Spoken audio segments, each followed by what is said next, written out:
Yes, you had contacted us. You said you wanted to talk about it. Correct me if I'm wrong.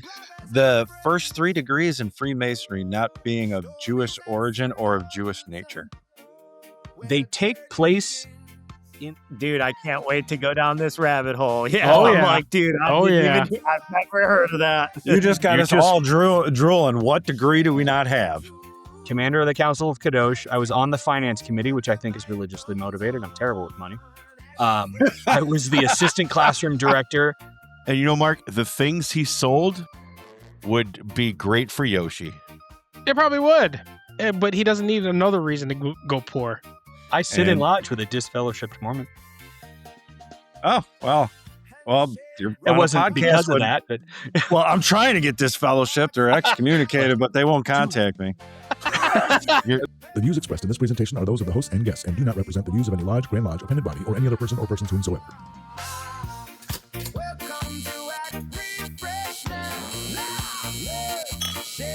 Brothers, we are at Refreshment.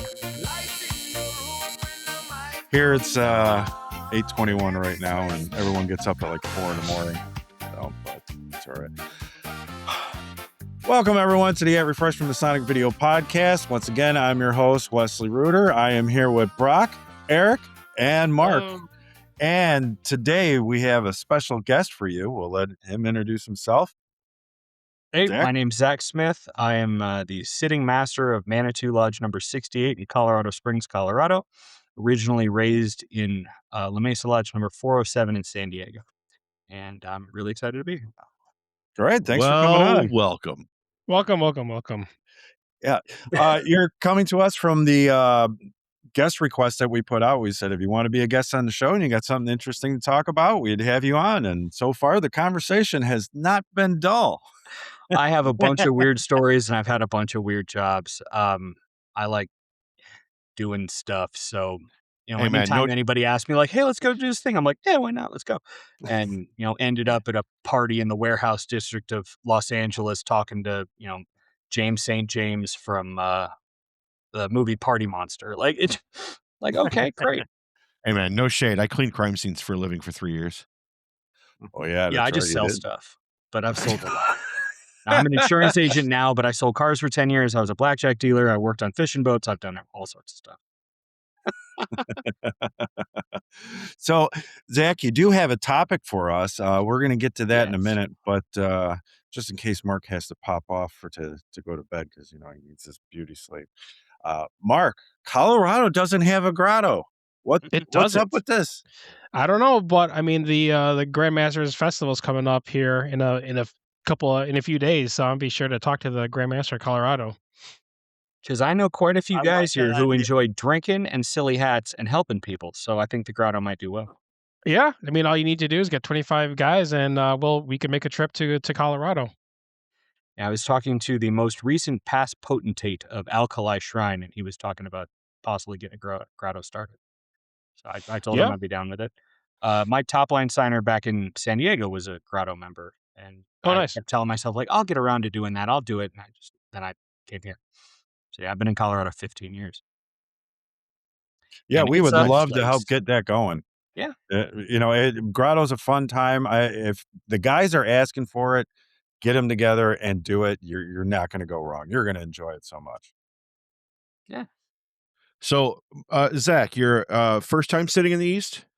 Yes, and it has been an experience. Let me tell you. Congratulations, fellow Worshipful Yes, Master. congratulations. Thank you very much, Worshipful Brothers.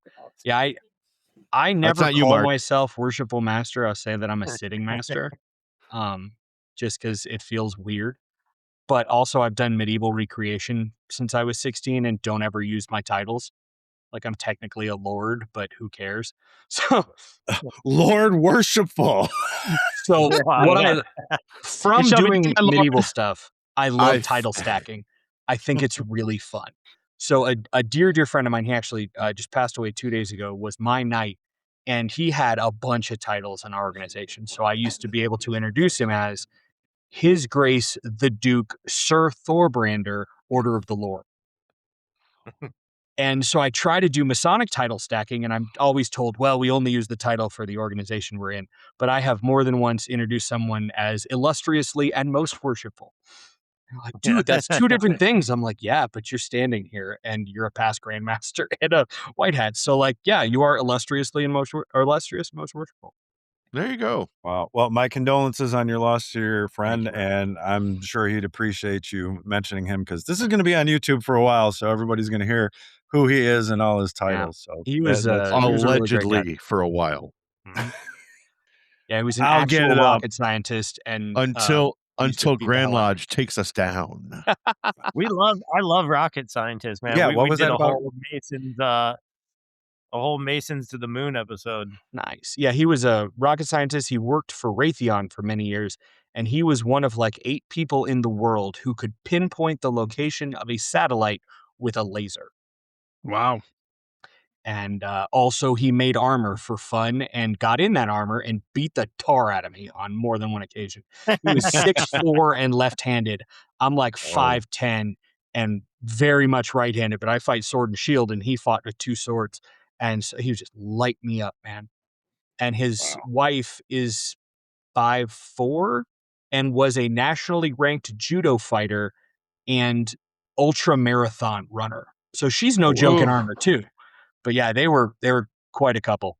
And so I will miss him very much. He retired and moved to Minnesota. So he's been out of Colorado for about 3-4 years. But yeah, he had a very bad stroke and then later on a brain bleed. So That sucks. you're all drinking a hearty toast, and we'll see him in Valhalla. I'm wearing pants. Yeah. That I'm again. wearing sweatpants. Oh, I can't remember his name, but he answered us on Facebook, or not Facebook, YouTube. He's like, "Sorry, guys." I'm like, just thumbs up. I'm like, it's okay. By the way, Wes, quick thing. Holy Brian bottle Mullins blow. put out a Right off thank the you bottle, baby. for the shout out from our CarCast. Oh yeah. He loved it. I knew he would. Dude, that was so funny, man. The way that Mark, you about spit your drink on the windshield, dude, it was so funny. And Wes, I seen you smiling. You had that one in the pocket for a couple minutes, dude, just cheesing in the back seat. I was just waiting for Eric to shut up. Hey, Wes, that bottle's almost big enough that you got to like put it on your elbow and Grandpa hit it. Yeah, I know. I thought I had Yeah. a shot glass in here, and I'm like, I don't. Apparently I don't- not. Here, I'll Wes, take still mine. get them. Wes, take mine. Wes, take mine. Yeah. So This clear green liquid is very harsh. Yeah, dude, you need some sugar cubes, man. oh yeah. You need some sugar in that. So all right, Zach. You Yes. said you're just recently installed as Worshipful Master the 3rd Thursday of December. Yes, sir. When did you become first off, before you became a Master Mason, how did you hear about Freemasonry and what made you decide to become a Freemason? That is an excellent question. I come from a long line of Masons that skipped 2 generations, kind of. My grandfather was orphaned at age 3 and was raised by the Masons in a Masonic orphanage with his 10 brothers and sisters in San Antonio, Texas. So in looking back at his ancestors, like I had a great uncle whose name was Hiram Prentice Smith. I'm like, yeah, okay, so they're Masons. Like we're the only ones who name our kids that. And they were originally from Louisiana and moved to Texas just before the Civil War. But we've got Masons all the way back. He was raised in a Masonic orphanage. He actually was initiated and passed a fellowcraft before he went to and was a pilot in World War II and then Korea. When he came back, he wasn't interested in being a Mason anymore, but he married a woman from like high class society in Oakland, whose father was potentate of the Ami Shrine in 1961, and she was Jove's daughter. So he's still married into a Masonic family as well. My father never joined. It wasn't really his thing, but he remembers going to the shrine with his grandfather. And, I was told about the Masons my whole life. And when I was in my early 20s, I saw a guy at a medieval event, and he had a square and compass around his neck. And I'm like, oh, hey, how do you join that? And he goes, like that. I went, we talked. And Just so like that. Yeah, he took me to Mesa Lodge number 407, which it turned out later was the Cop Lodge. I did not know that. And I left my first dinner with a petition in hand, which is not how we do it in Colorado. And yeah, I was initiated, passed, and raised. I was initiated in 2007. Eventually raised in 2008. There was a passing in there as well. And yeah, I just jumped in with 2 feet. I joined the shrine immediately and just really enjoyed Masonry. I've been able to sit in lodge in like 5 states. And I get a kick out of just like watching opening ritual. It's fun. You know, And it's different widely across the country, across Mhm. different jurisdictions in general. oh yeah. Well, yeah, going from California to Colorado, it's 3-letter to 4-letter. I was And just that gonna was ask that. different enough. And then I got to sit in lodge in Forest Lodge number 19 in Texas. It's in Huntsville, Texas, and it was Sam Houston's lodge. So I got to sit in lodge there, and that was really cool. So are you 3-letter or 4-letter then? I'm both, as it would turn out, because I'm still maintaining my membership in California, and I'm a member of 3 lodges in Colorado. So I'm both. Oh, okay, cool. But I have 4-letter. memorized the 4-letter work because otherwise it'd be weird. Yeah. I wonder how close your ritual is to ours. I don't know. We're very similar to Kansas, from what I've I been mean, wait, let me check. We're not live, are we? Because we did that by accident one time. And I'm just double checking. Because okay, also too, if there's something you say and you're like, oh no, take it out, I will take it out. Unless it's like really fucking hilarious, then you got an issue. I'm very fortunate that I was raised by 2 attorneys, so I'm very careful with how I Okay. phrase things. Unless, yeah, Good. unless 'cause it's none hilarious. of us were. Wes, please stop mentioning I'm gay. I'm not gay. I Hey, said man. not gay. How not gay? I'm not going to judge you. Not- Whatever not. helps you sleep at night, I'm not one to judge. Yeah. Wow, you guys got a What's your freak great flag up? website Our Grand Lodge for or Colorado. my home lodge? For Grand Lodge, Grand it Lodge? is pretty good. They just redid it. Yeah, and actually, a good friend of mine just became Deputy Grand Master, and we're very excited for him. Oh, nice. And Nice. yeah, we've got a good line. Like I was saying earlier, Masonry in Colorado is not big. We have approximately 4,300 members. Really, that's So, it. yeah, there are more Shriners at the shrine that I grew up in than there are Masons in. Wow. I was at that Grand Lodge. I can tell you where I was sitting in that little video they used. What so is that your Grand Lodge or no? Because you said you That's switched. Sessions. So that was at the DoubleTree in Grand Junction. Okay, It is small. Yeah. it- The back of that can you- guy's head right there is our Deputy Grand Master, and the gentleman who he was talking to is the sitting master of my TO Lodge and a past Grand Master Nice. Colorado. So when we were talking off recording, you had mentioned that your Grand Lodge session changes from city to city. Yes, Every does. year? It is in the city or near the city where the Grand Master at the time lives. Okay. That's cool. So, and that's the end of his term, his sessions, because they elect a new one and install at the very end. So this last one was at Grand Junction. The next one will be in Denver, and the one after that, this is all if the vote goes, will be in Colorado Springs. So it moves So- around quite a bit. Nice. Can your Grand Master serve 2 terms? If he's elected. To Okay. my understanding, Do don't they quote me. typically? No, they typically No? serve 1. To my understanding, I don't believe anyone has served 2 in a row. But yeah. And we like to think we're pretty old. The oldest lodge here was chartered in 1840 or 1860, somewhere around there. My lodge was chartered in 1886, and we are number 68. One day I'm going to make a T-shirt that says Manitou Lodge number 68, one away from greatness. Yeah. Brock, sounds like you got a job. Or you can offer Hey. services. Oh, There you God, go. I would be run out of that lodge on a rail. Like, they would not be happy about that. So you said you joined in 2008 and you I just was recently raised in 2008. I joined in 07. you joined in 07. So pretty much 19 years before you decided to hop into the East.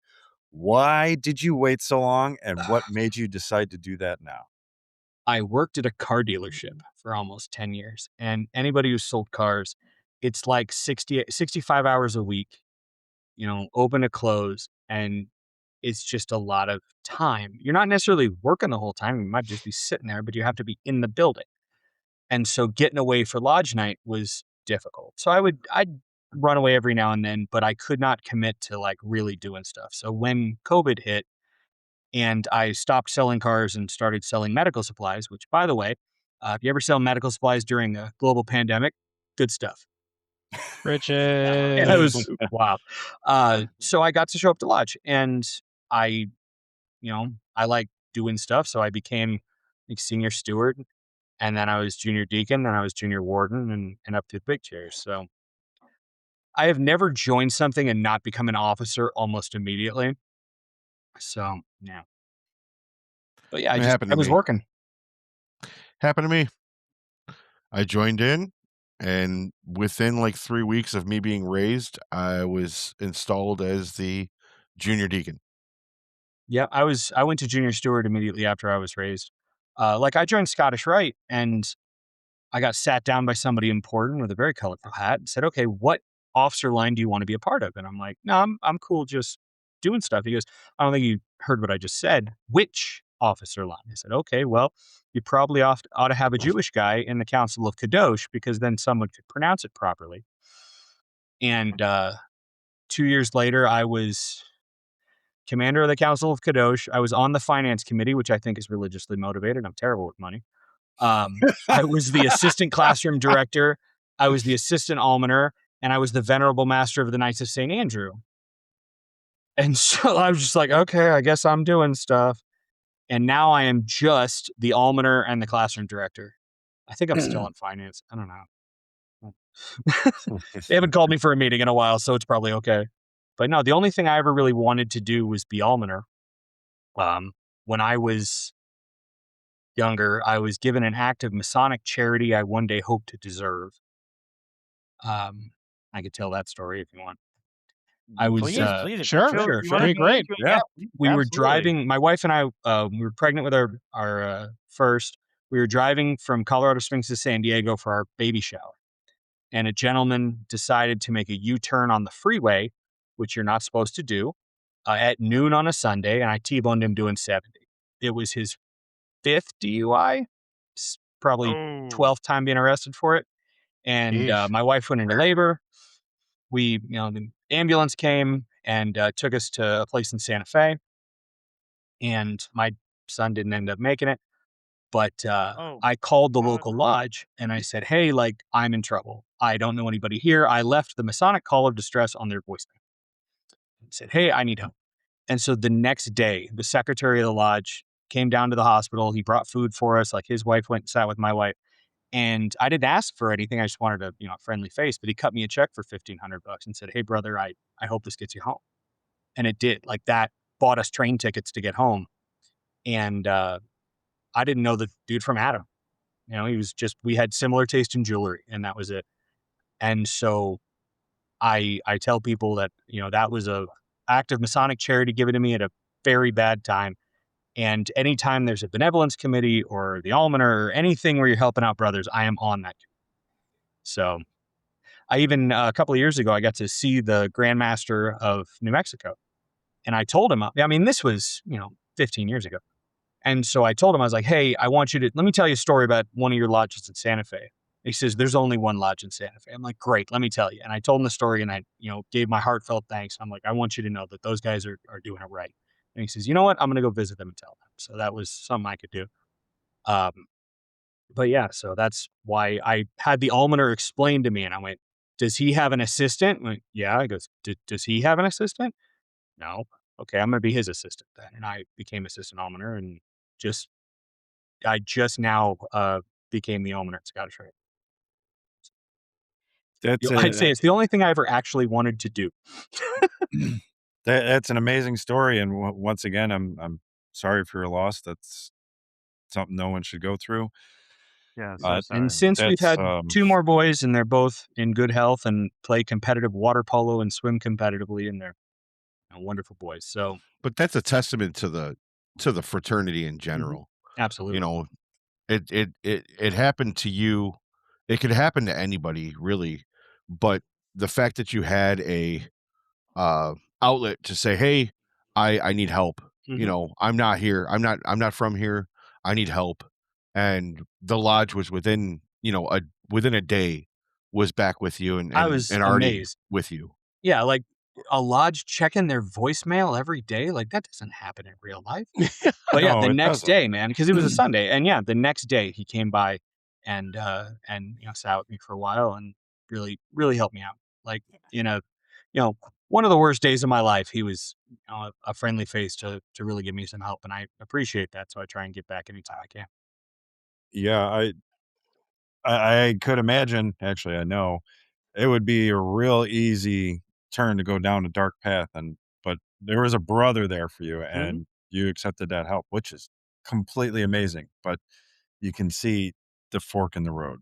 Oh yeah, at that moment, and I'm glad that they were there to help you, and that you got through it, and that you're here telling us the story. It's an amazing story. Yeah, now I'm trying to help other people, but I did come for a more noble and glorious purpose. Something a little more fun to talk about is Judaism and Freemasonry. Sure, yeah, you mentioned your mathematician skills, so I was about to get to that. See, I'm no mathematologist, but It's okay. Mark's not a math Asian either, so. Nope. Yes, you had contacted us. You said you wanted to talk about it. Correct me if I'm wrong. The first 3 degrees in Freemasonry not being of Jewish origin or of Jewish nature. They take place in the Old Testament. And I say that very specifically. They do not take place in the Torah or the Tanakh. They were written by Christians who have a Christian understanding of the Old Testament, which is fine. Like, no problem. But so many times through Freemason, through Scottish Rite, through the degrees, they were like, this is a Jewish degree. And I'm like, no, it's not. Okay, we don't even pronounce the words right. So help me out here. Like I heckle degrees because I'm a jerk. And I mean, I remember sitting in Scottish Rite when I was going through, like I was, in the class, and they're like, ancient Hebrews used it. I was like, no, we didn't. How would you know? We wrote it down, man. Like we keep excellent records. So it's just like, and it's fine that it's not Jewish. There has been one Jewish organization in Freemasonry that I am aware of, and it's not around anymore. And it was called the Order of Judaeus Maccabeus. And if you look it up, there were 3 lodges, part of this order in New York. And it was lateral or equal to the Templars. And it was a third body that Jewish Freemasons could join. And it was approved by Granite Cameron. It is approved by all the, people in charge of York Rite at the time. But this was in like the 20s. And it existed for maybe 10 years. Dude, I can't wait to go down this rabbit hole. Yeah, Oh, I'm yeah. like, dude, I've never heard of that. You just got us all drooling. What degree do we not have? You just put a line of Masonic Coke on the table, Rock. And supposedly there were 3 degrees where you took on the persona of Judah Maccabee. And it went through the Book of Maccabees and the miracle of Hanukkah and that whole story. And so I love telling people, because mind you, like my wife is a Protestant seminary student. So we're different. And, but people would keep, her friends or church people were like, hey, you should come and, do our prayers. And I was like, you ever heard of Hanukkah? And they're like, yeah, it's like Jewish Christmas. I'm like, kind of. The Greeks tried to get us to pray like they did, so we killed them. We're like, oh, maybe you should just go to temple. I'm like, I think I'll do that. So, but yeah, it takes on the persona of Judah Maccabee, and you go through kind of the stuff that I was going through. Like, we haven't been able to find the old ritual. I've had people looking through College of Rites and through this and that, but we were trying to kind of revive it here in Colorado. I don't know if it'll ever happen, but it was just kind of a cool idea. Is there a prevalent amount of Jewish Masons in Colorado? No, there's some of us. There are 2 Jewish lodges in Colorado, and I'll shout them out a little bit. One of them is Columbine Lodge, which is named after our state flower, not the high school. And there's Pagosa Springs Lodge. Columbine was actually started as a Jewish lodge. If you look at their stuff, they've got like the Star of David worked into their symbolism, and it's really cool. And I've been up there twice now. I gave a presentation up there on the Orders of Knighthood, name checked in the apron lecture. And so, quick question. Yeah. Sorry to interrupt. Saying it's specifically like a Jewish lodge, is that like all of the members are Jewish, or No. that's like a? Oh, okay. It's just, it was started as a Jewish lodge. When it was founded, like the food that they served was kosher. It was set up as Oh, as okay. a Yeah, place for yeah. Jewish Freemasons to get together and be comfortable and, be together. And it was really cool. It's in like downtown Denver. And one of their past masters, great guy, but he was very proud that when he was master, he did a huge barbecue and the featured dish was pulled pork. And I'm like, dude, the stone's on you to have the Jewish Lodge barbecue and it was pulled pork. He goes, I'm not Jewish and I felt like doing it. I'm like, all right, whatever, bro. But a lot of the members are Jewish and it's really nice to go and not have, like I wear a yarmulke every day, even though I'm not terribly observant. But it is nice to have, a little to, be with not just like-minded brethren because we're all Masons, but where I don't have to explain myself and it's kind of fun. Yeah. And the other one is Pagosa Springs, which I have not yet been to, but I really want to go. Real quick, and my understanding, there are a lot of Jewish sects offshoots. I'm not sure the right term, but which of them do you fall in? Because I'm only familiar with, like the Law and Order SVU version, and the lawyer version. So Both my parents You're were forgetting Jewish the deli attorneys. kind, Wes. Oh, dude, delis. Like think Skokie. Now, I was raised incredibly reform. Like we joked and called our temple Our Lady of 1,000 Bar Mitzvahs. So when I started dating my now wife, who is theologically educated, very intelligent, also beautiful. She'll never see this, but she's fantastic. And she sat me down one day and she goes, "Okay, what do you believe?" And I'm like, "Well, this, like this, and this, and this." And I kind of went through it and she goes, "Why do you believe that?" I'm like, my rabbi told me so." She goes, she looked at me and goes, "You don't know anything." Oh crap, you're right. And so I started learning and started listening to different rabbis. I started reading. I've got a set of Talmud back there with a set of Midrash below it, and tried to learn. And so I became a little more observant. I wear my yarmulke every day, but that's more like I live in Colorado Springs, which is the center for evangelical Christianity on the planet. So I fight for a hobby in armor and carry a gun generally. So like if someone's going to have a problem with a Jew in this town, let him have it with me and not like Shmuley with his payas and his scoliosis. Like if you want to dance, let's do it. So I do it more of a kind of He is the nephew bad Jew. I do it more as of a nephew than a show of how observant I am. I don't keep kosher. I'm not Shomer Shabbos. I go to temple maybe once every 6 months. I'm not a good He Jew. is Donnie Yaskovitz. So you're Jewish. I'm Jewish. I would say I'm conservative as opposed to reform, but I'm certainly not Orthodox. I'm definitely not ultra Orthodox. I will go sit and like pray with the black hats once every like 6 months. And they know me. Like I have mezuzahs on the doorposts of my office that I just had put up and of my house. So I observe some of the like traditions and the customs, but I'm not super observant. Like my wife makes a great ham and I enjoy eating it. Like my mom even made bacon. She would just close the blinds when she did it. He can't see. Yeah. We got the good blinds where God can't. Yeah. But we also had, we had a bris. I had a bar mitzvah. We had mezuzahs on all our doors. Like we knew that certain things were not like they were just done that way. And so it's a weird mix. Yeah, interesting. Very, very interesting. So, Yeah. I don't know. I don't think I know a single person that is kosher or a Jewish observant in Go any to of our Scott. I lives. know two. I have two Yeah. people at work who are kosher and Nice. observant.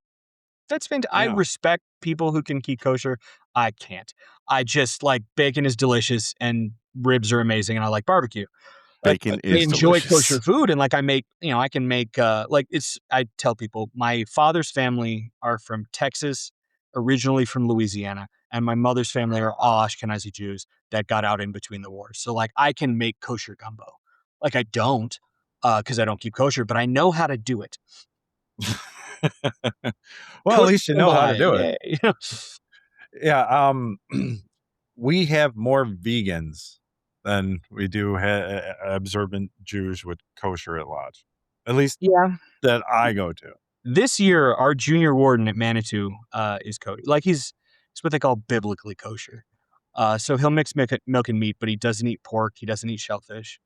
And he's my junior warden. And at our lodge, we're not fancy. Like the junior warden cooks. if you go up to Denver, it's catered and like D. Malay will serve all the food and be waiters and stuff. And I'm like, you guys are fancy. We make spaghetti. But yeah, so I joke that we have 2 yarmulke-wearing Jews out of the 3 principal officers of our lodge. The third, by the way, my senior warden, is going to Bible college, like as a Christian. So we're different, but we all make it work. And there's not going to be any pork in the lodge this year, which is fun. All right. So I kind of want to go through at least the first 3 degrees. Okay. So I'm going to start at the third, and you can stop me if this no. Secret in Illinois. In If Colorado, if there's something, No, I we're will pretty edit open it out. book. Okay. Yeah, it's open book here. Can you pronounce for me clearly the tribe that Hiram Abiff is from? Let me get my ritual book. Yeah, give me 1 second. We say it like he was a son of, what a son of the tribe of. I always pronounce it Naphtali, which is obviously it's a very American. I know. I just didn't want to say it. I was like, I'm gonna let this somebody is else. my okay, crusade. okay.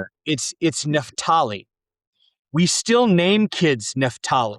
Like I went to grade school with kids named Naphtali. It is not Naphtali. And every grand lecture we have had in Colorado, I have cornered at some point. And I was like, pronounce for me that word. And they all say Naphtali. I went, no. And the guy who wrote our ritual book, the first guy I asked, he pointed to the pronunciation guide in the ritual book and it says Naphtali, but nobody says that. And so that's how I, gut check all the grand lectures. But yeah, that is the one that bothers me so much because it's easy. I try not to gut check the grand lecturers because I don't like visits at my lodge. He can show up. Our secretary is our district lecturer. Like, my ritual is not perfect, but it's good enough, baby. Like, show up. We'll have fun. Yeah. I mean, have you said anything to them, and what was their reply? The 3 that I have served under, I've told all 3 of them, it's Naphtali. And our most recent Grand Lecturer, who is also a past Grandmaster of Colorado, he just became Grand Lecturer, and he says, okay, I want you to email that to me. And also, any other weird pronunciation things that you have from like Hebrew, email that to me. And we're going to make a education on that, and we're going to send it to the lodges. I went, oh, well, thanks, Mike. I will do that. So I'm putting together a few little things. Now, Zach, you said in your ritual book, you guys have pronunciations in the back? We have a clear text with a pronunciation guide. That's pretty neat. Yeah, it's a blue book. Because ours do not. Ours do not have a it pronunciation guide. It's just for the hard words. But in California, we didn't even have a clear text. All of it, you get a blue book, but it's all in cipher. It's is it cipher with just like the first letter? No, it's not single letter text. It's cipher where it has symbols and letters and like some letters mashed together. I would, that one I can't show because that is secret. But on my phone, I have the Master Mason proficiency in cipher, and I love showing it to guys. I'm like, tell me what that says. And they know the Master Mason proficiency, so they can like hack their way through it. I'm like, yeah, that's how I learned everything. We weren't mouth to ear. We had little cipher booklets for our proficiencies. And I used to joke that every booklet came with a lecture, and people would be like, yeah. You muted. I muted myself. I hit the space bar. They're like, you have to learn a lecture? I'm like, no, it's from your coach. You went back in my day. This was all mouth to ear, and you weenies get a book and If you want to swear and you want me to take them out later, that's fine. It's all good. I can edit myself. But yeah, they would every time, back in my day. Okay, great. Thank you, Worshipful. I have a book now. Please teach me how to read it. And I'm not that bright, so it took me 6 months to get from Entered Apprentice to Fellowcraft and 3 months to Master Mason. Well, that's about right. It's still not bad. Yeah. And my Master Mason proficiency, like, they held a gun in my head. Like, we want you to be junior steward. Do it now. My question for you also would be, do you guys have a short form proficiency? Technically, yes. But it's never used. Okay. The only time we have done that, because we have a lot of military in Colorado Springs, and I've heard stories about guys who like came back with a TBI or, got blown up or something horrible happened to them. And they were fellow crafts before they went overseas and they want to make a Master Mason. So they say, okay, you can do the short form. And it's like obligation, grip and word, and that's about it. Okay. Okay.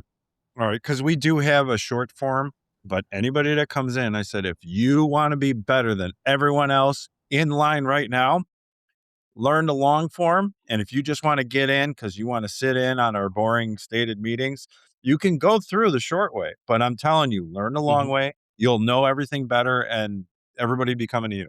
Yeah, for ours, you need dispensation, either from the district lecturer, you might have to get it from Grand Lodge, depending. But yeah, like you need special dispensation to do short form, and it has to be a pretty serious reason. Interesting. Okay. Yeah. So for the third degree, what's your second pet peeve word?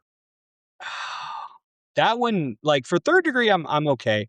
When they call the roll, depending on how, because there's no written ritual, they just says names. And Yeah. so our secretary will call off the 12 tribes, which works out pretty well, but then he'll mispronounce them. And I'm like, dude. Really? There's no set names. No, it just says names. So we have set names. Oh, Yeah, we yeah. do. Those aren't secret, but yeah, we have set names. nice. Yeah, it's you can call off, Sid, Bob, Steve, whatever you want. But Oh, our That's kind of fun. yeah, Eric our was calling me one of them, Jebediah. All right. I wonder how we got our Jedediah. what's the D? Obadiah. Yeah, our secretary will do it with 12 tribes, and I think The that works. cows need milking. So does he mispronounce all the tribes or just Some a of few? them, just a few of them, and I kind of poke him. Like Reuben, it's a V. There's no B. It's Ruvain. But Really? the one that kills me is first degree. In I the don't know. lecture. I've had those sandwiches. Those seem pretty Jewish. That is a different guy. But it's like Caesar was a dude in the one with the salad is a dude in Tijuana. Yeah, it's a Kaiser. dude in Mexico. And it's delicious. But Kaiser. I'm watching that right now too. But in the first degree in the lecture, they say according to an ancient Israelitish tradition. I'm like, well, that's not a word. And no, we didn't do anything with our shoes. That's weird. Yeah. Yeah, because it would just be an Israelite tradition. Yeah. But we say Israelitish. Like, well, it's because it's Jewish. Why? So I have fun with it. Like I don't know. And I've sat in my TO lodge. We just and had they talk about stuff, and I'm just kind of like, okay. So we just had author Frank Foster, or not Frank Foster, Raymond Foster. And he said, when they say Masonic tradition informs us, that means we just made it up. And that sounds exactly like what you're saying. I tell we when just I do made Scottish it up. Rite, I'm in charge of the class, and I tell them before we go into degree 1, I say, you're going to hear this phrase a lot. Masonic tradition informs us, and since time immemorial. What that means is we made this up out of whole cloth. And you just have to know that. And it's fine. Like, we're making up our own stories. That's okay. That doesn't take away from them. Yeah, the story behind the story doesn't matter. It's what you're getting from the story that matters. Stories have power. In all Abrahamic faiths, the world was spoken into existence, which tells us words have power. And stories are a collection of words, thus stories have power. I have, in the medieval organization, I am a competitive storyteller. I'm pretty good at it. And the stories matter. So it could mean that, or just time immemorial means I was drinking and I remember making this up. But other than that, I don't remember from when. a while back. All right. I don't remember when. It was a Wednesday, I think. It's back in the day, which was a Wednesday. It's an old Dave Cook bit. Yeah, on a Wednesday. But I don't know. My favorite is I'll get guys, because for some reason in Colorado Springs and elsewhere, wearing a yarmulke is an invitation to weird ass conversations. Like, people will walk up to me on the street and be like, "Bless you and your family. I felt called to tell you that." I'm like, okay, I'll have a large fry. You're like, dude, go away. But I will remember this for the rest of my life. I went to Templar Research Institute up in Denver, which is not Masonic, but everybody there was a Mason and it happened in a Masonic lodge. And half the guys were Grand Lodge Estate and half the guys were Prince Hall. It was awesome. And so we were having dinner before, and a guy says, do you study Kabbalah? And I said, no, I do not study Kabbalah. I'm not old enough. And he went, okay, but you know what it is? I'm like, yeah, I know what it is, man. And he said, well, I was on I've been studying it for 30 years. I'm like, good stuff. He said, I was on a flight and there was a Hasidic Jew and we were reading the same Kabbalistic text. And I went over to him and I showed like, hey, we're reading the same book. He says, and he basically told me to go screw myself. He goes, why would he do that? I went, okay, let me ask you a question. Are you Jewish? He goes, no. I said, did you learn Torah? He goes, I've read the Bible. Okay. Did you read Talmud? He goes, no. Great. Are you 40 and married when you started learning Kabbalah? And he goes, no. I'm like, okay, great. And I turned to one of the Prince Hall brothers. I said, I got a question for you. And they weren't listening to the conversation. We were just chatting. I said, hey, if I went to you and told you that I have for 20 years studied African-American studies and that I had a doctorate in African-American studies, and I told you, looking like me, that I fundamentally understood the African-American experience in the United States, what would you tell me? He said, I'd tell you to go screw yourself. Exactly. And I turned to the guy, I'm like, if you don't have the foundation, you can't understand the, real wild stuff. And then I wasn't invited back to Templar Research Institute ever. But, the way it works is you start learning Hebrew when you're 3. You start learning Torah like at about the same time. You're supposed to understand Torah, or at least the concept thereof, when you're 13. Then you start reading Talmud. Then you start reading Gemara. Then you start reading Mishnah.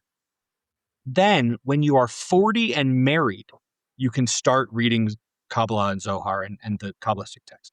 Because they say the stuff in that is so wild and out there that if you are not grounded enough that you are 40 and married, you'll go crazy. You'll lose your mind. He was gonna say. He was He was going to say, but now he's frozen.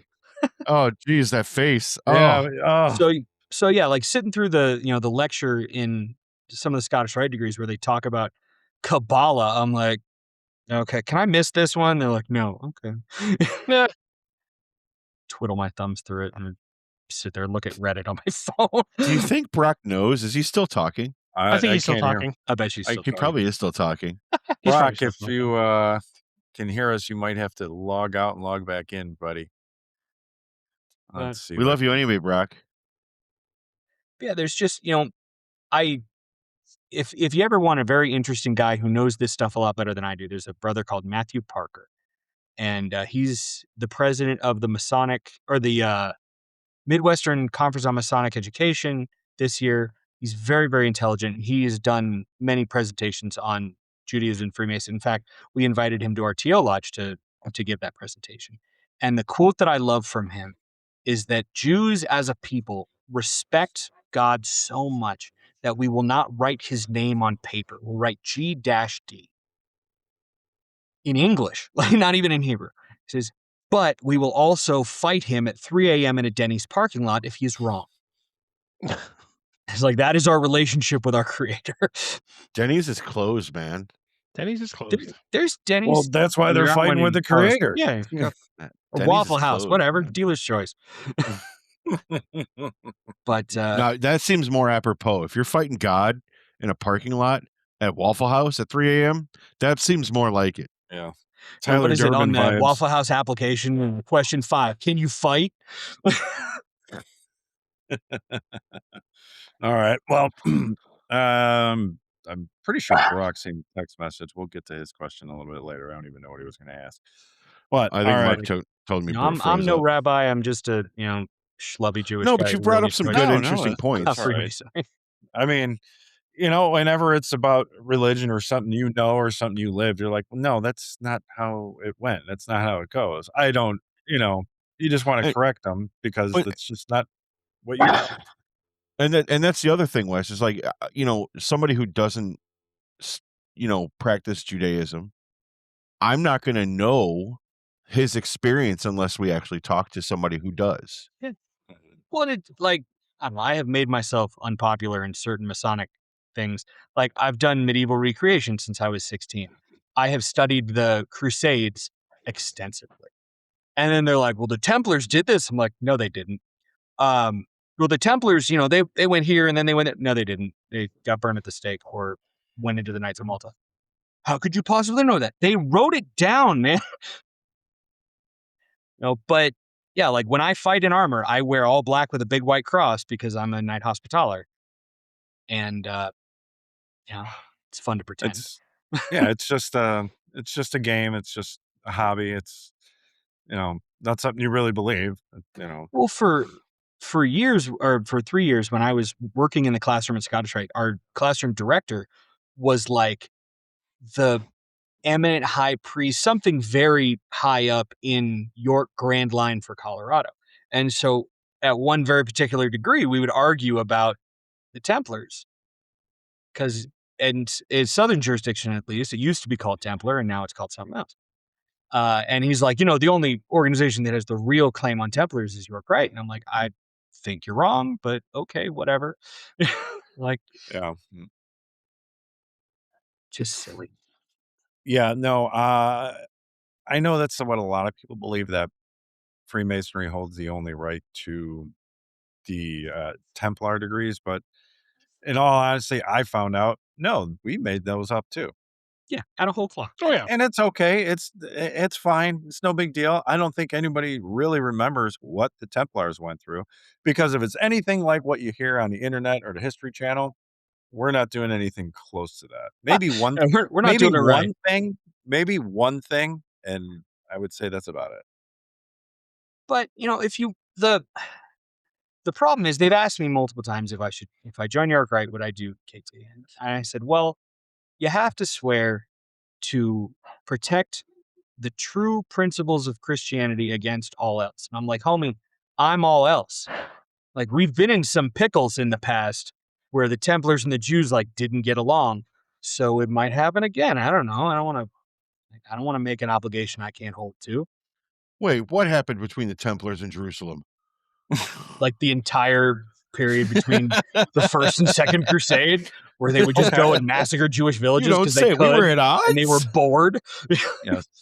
There is a questionnaire. I don't remember the exact question, but something along the lines of, I don't know if it's the commander or how it's put, Christianity as a whole calls for you to pick up arms to fight for the faith.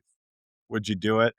And when I joined, I'm like, no, I can't, because I don't know what you mean by those. And I understand it's just ritual, but you're asking me to take this seriously, so I am.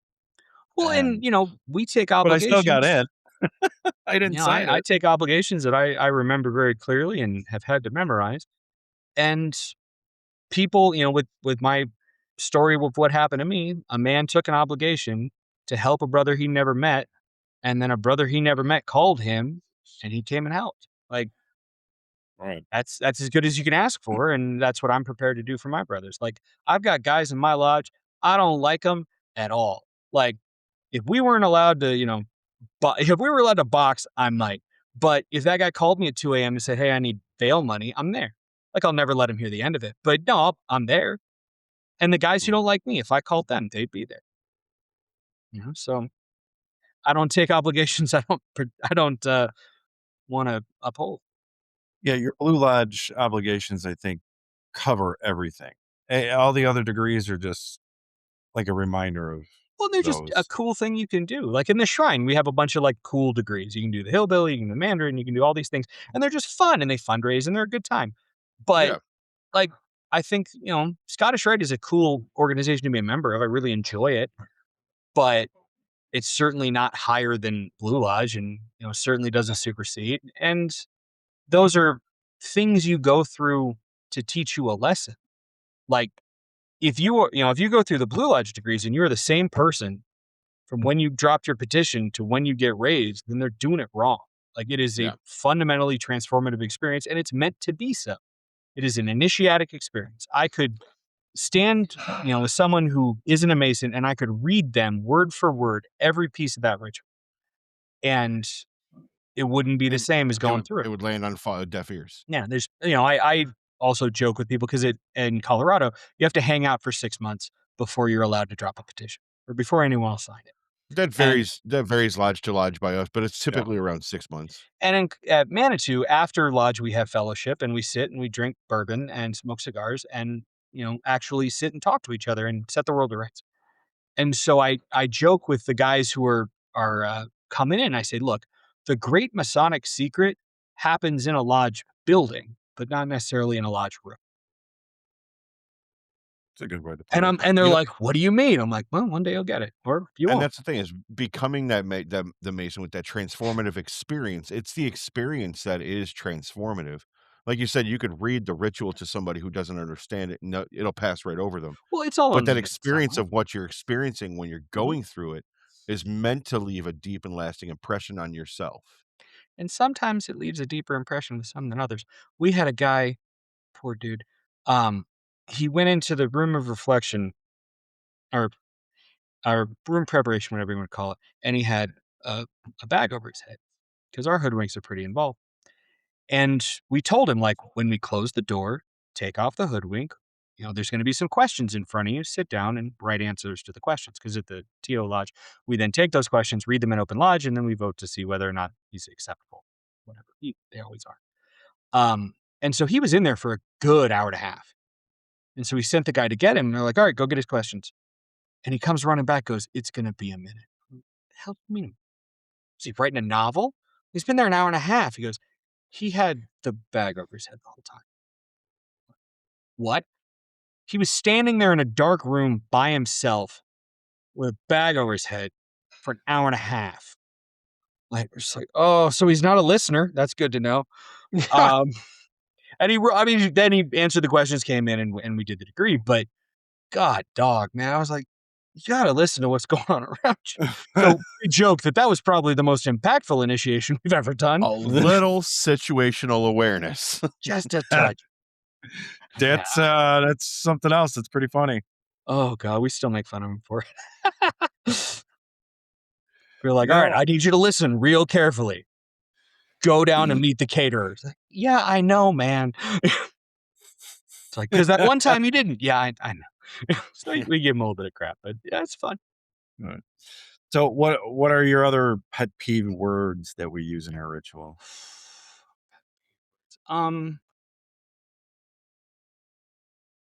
Like I could go through the, like, you don't secrete, you secret yourself. I don't want to be in a lodge where anybody is secreting anything. Thank you very kindly. You hail, you don't heal. Like there's little quibbly things, but yeah, we say hail. Here we say hail also. Hail. Yes. But the thing that gets me every time is someone will tell me this is a Jewish degree. I say, no, it's not. They're like, well, it takes place in the Old Testament. I'm like, by virtue of the fact that you called it the Old Testament means it's not Jewish. We don't call it that as it would turn out. We call it the Torah. We like the original. We don't read the sequel. Like we just have, the original documents. So if you're calling it the Old Testament, it's not Jewish. Now, and having a Christian understanding of the Old Testament is not a bad thing. It's important to know where Christianity originated, and you should read those books. But to suggest that something happened something is taking place in the Old Testament or in the prophets or, something like that, that it's therefore Jewish is fundamentally wrong. Now, out of curiosity, because in Illinois, I think we just voted to be able to do it during our sessions, during our grand sessions. Are you able to put the Torah on your altar when somebody is like Jewish is getting their degree work? Yes. The rule for us is any brother can request any book be put on the altar as long as it's not offensive. I've sat in lodges that had the I Ching on there. I've sat in lodges that had the Quran on there. When I actually visited Manitou the first time, they dragged me by the collar and dragged me into the lodge room, and they had this tiny, tiny little Torah sitting on the altar, and they're like, see, we're cool. I'm like, okay. In California, they didn't have a Torah on the altar. But in California, they don't tell you what page the Bible has to be open to. In Colorado, there are 3 specific pages depending on what degree you're on. And so my top line signer told me, he says, I promise you, whenever you take your obligation, it'll be open to the Old Testament. I was like, wicked. Sounds good to me. Like, I didn't join a club to change the rules. It's fine for me. It's like somebody pulling. It's like somebody pulling you aside. They pull down their pants to show you the cut. Be like, hey, see, I'm cool. Like, please don't ever do that. In Illinois, for the Bible, when we open it up, it's basically, it just has to be blank letters, no red text, no pictures. No pictures. And it has to be clean and it cannot be torn. So ours, we have bookmarks for each degree, and it's the prayer that is said during the circumambulation of the degree.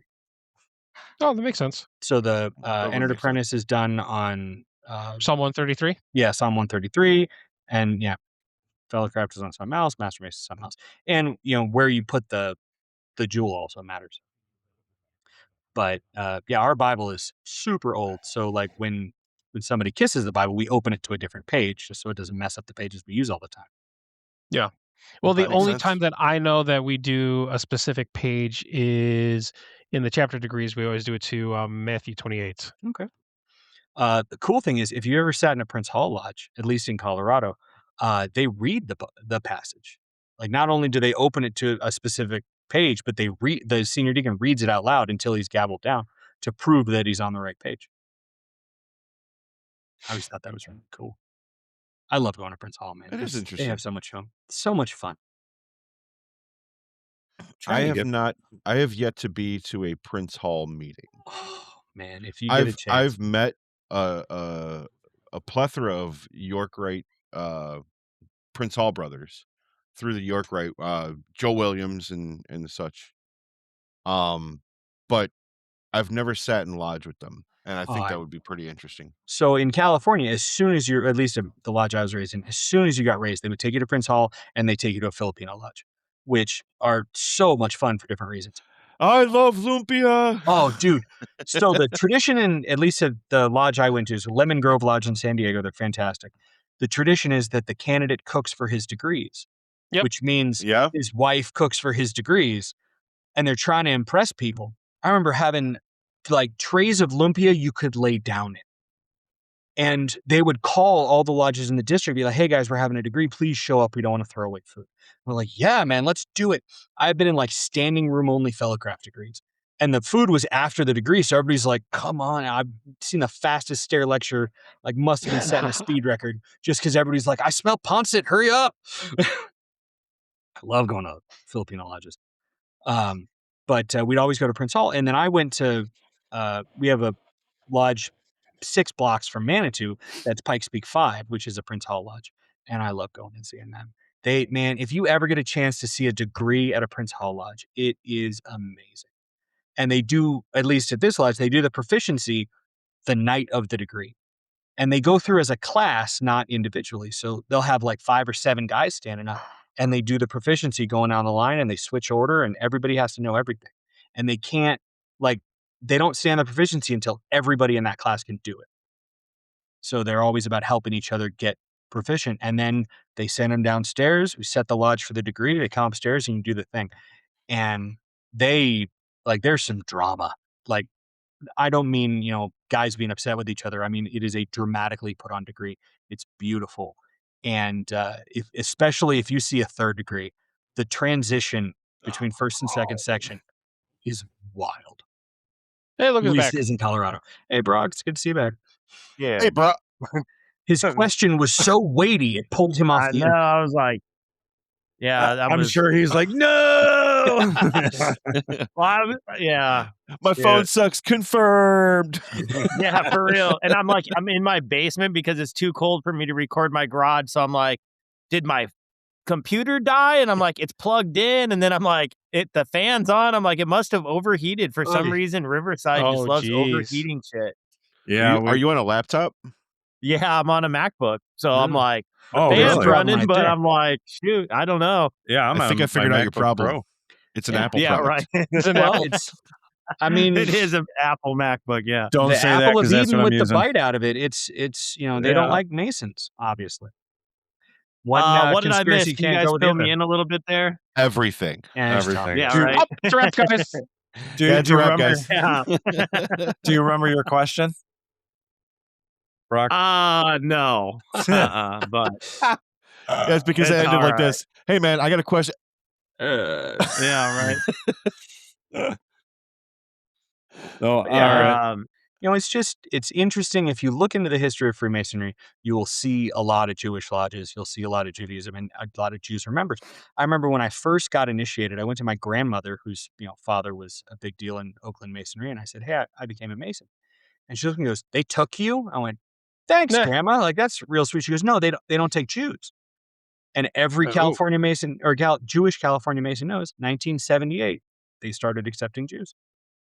Like Wow. it was decided by Grand Lodge, be like, yeah, okay, the Yids can come in, and then we did. But yeah, like there's a lodge in Los Angeles that has a big Jewish history, and there's one in San Francisco. There's a few here I was and going there. to say, with the entertainment industry, you'd think that would have been a little bit earlier than that, but And maybe I'm wrong, but it's kind of wild. And there's there was a book written by, I want to say, Chris Ruley, if you know who he is. He's a big deal in Southern jurisdiction, Scottish Rite. And he wrote a book about George Washington because, he was a Mason. I don't know if you guys know that. Breaking news. But it was called A Good and Worthy Brother. And that was taken from a letter he wrote to King Solomon's Lodge that they still have. That was a Jewish lodge, and they invited him to come sit in lodge. And he was really busy, and he said, and the letter says, hey, I wish I could come. I'm, very busy. I can't, but I hope you will still consider me a good and worthy brother. And they still have that letter. And so the quote he took for the title was to a Jewish lodge in, I want to say, Virginia. And that lodge is still around. So there have been Jewish Masons for a really long time. Like that I believe. all the way, that I can there's believe. plenty of Jewish lodges in London. Oh God, I'd love to sit in one of those. Oh. I did not know that there was a band in California. As far as I know, a band in Freemasonry against religion was only in Utah, and that was against Mormons.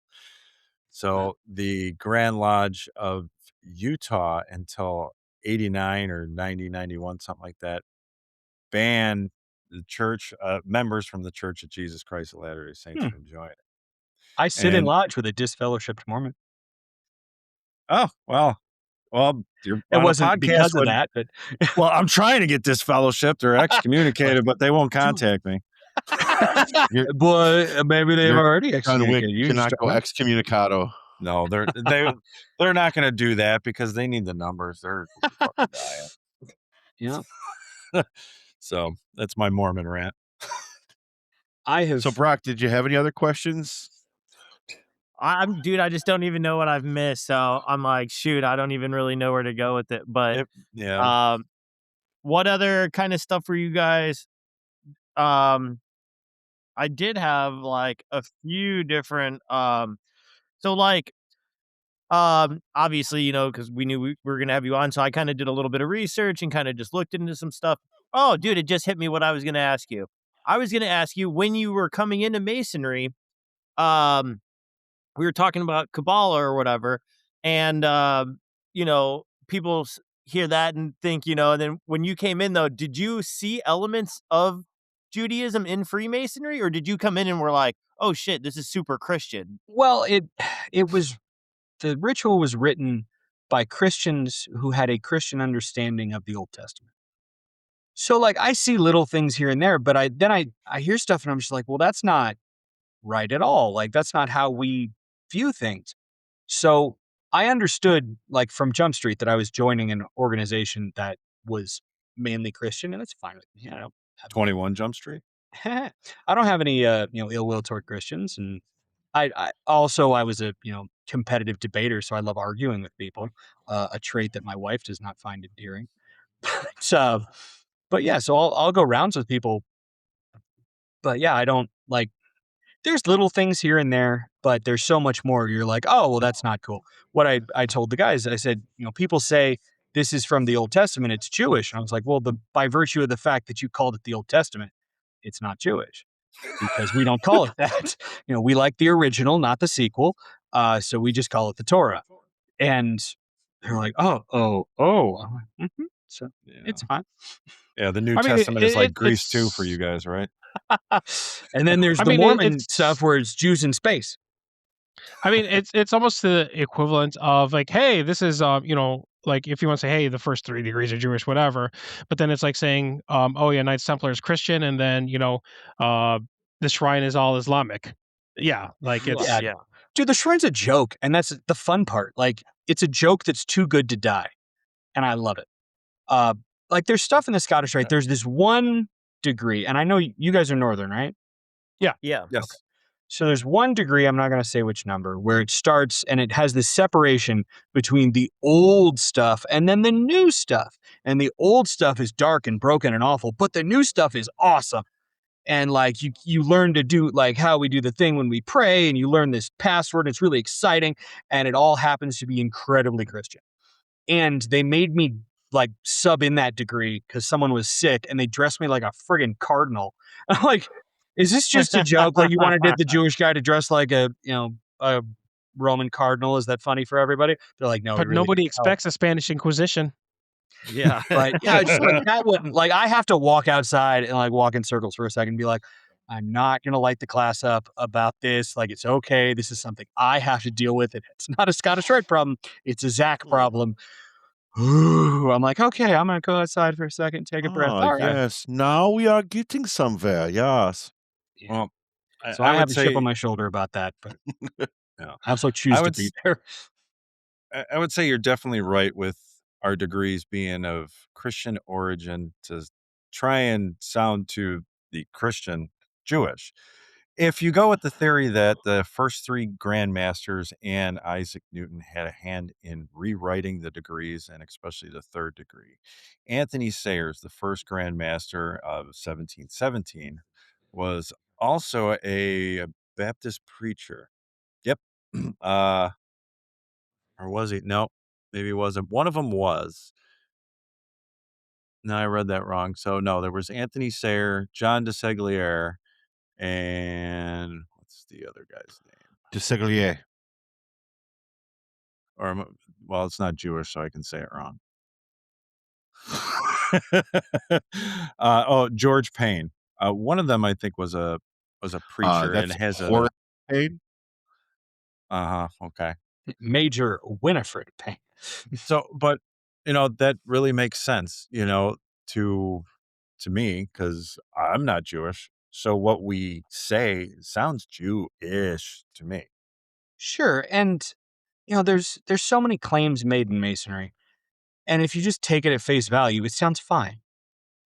If somebody told you that, to seal an oath, a guy would take his shoe off and hand it to the other guy, like, and you had no like frame of reference, you're like, all right, that sounds like a thing. Sure. Why wouldn't you do that? Right. I mean, I would just settle for a handshake, but Yeah. sure. Especially in Okay. an organization that does a lot of handshaking. Hey, Maybe we do that. take this, would you? Yeah. He took off his crock and smacked somebody with it. Yeah. Right. But it's, and I don't think any of it was done like in bad faith. I don't think any of it was done to like It's not exclude malicious. Jews. Yeah. It's not malicious. No. And it teaches a good lesson. So, okay, I value my experience and my knowledge where I can sit down somebody after they go through their first degree and be like, all right, bro, like let's go over some of those things because it's not accurate. He's like, okay. I'm like, it doesn't change the message of the degree and it doesn't change what you've sworn to do.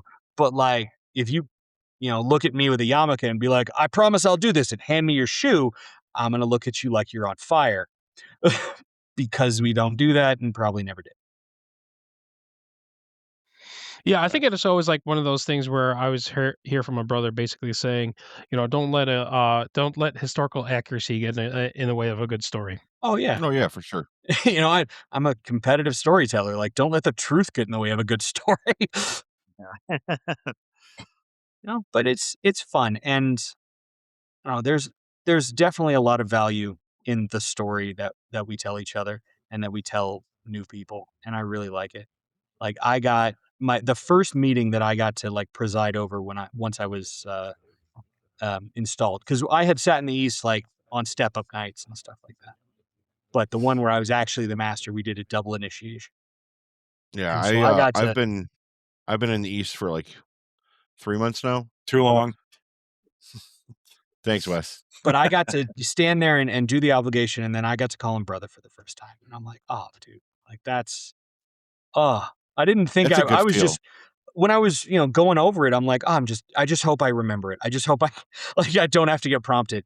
And then once I was there and I got to look at it and say, brother, and that clicked, and I was like, yeah, this is so cool. I got to do that for somebody.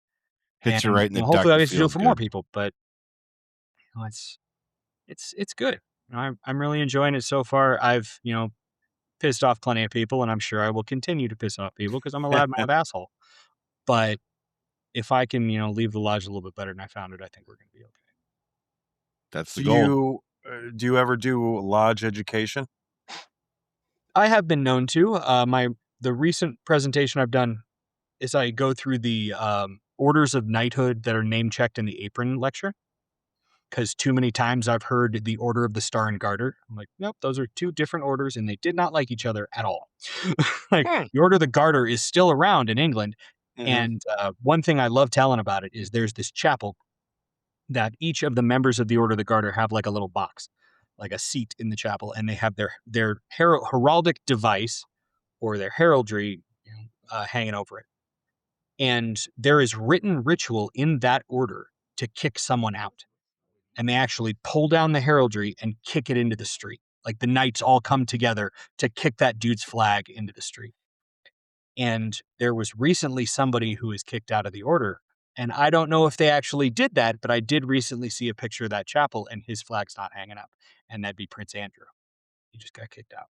Wow.